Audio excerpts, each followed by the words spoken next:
Assalamu alaikum урматтуу мекендештер. Туугандар, бүгүн 20 январь. Жалал Абад шаарында жүрөбүз. Туугандар, азыр сиздерге курс валюта бааларын көрсөтүп кетейин.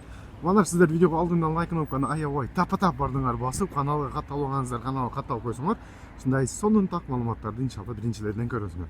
Туугандар, ким кайсыл жерден көрүп атканын жазып кеткиле комментарийге сураныч. Айылбанк курс валюта басы. Туугандар, доллар 87.30, рубль 0.845 тиын, сатылышы 0.875 тиын.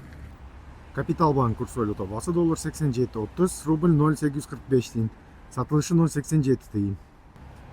Бакай банк курс валюта басы, доллар 87.30, рубль 0.845 тиын, сатылышы 0.88 тиын.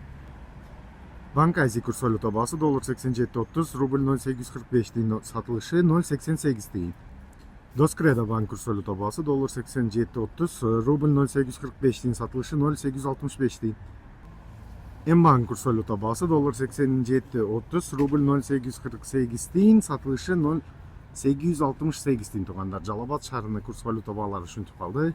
Сиздерден максимум колдоо лайк, подписка и комментарий кайсыл жерден көрүп атканыңарды туугандар жазып кеткиле иншалла.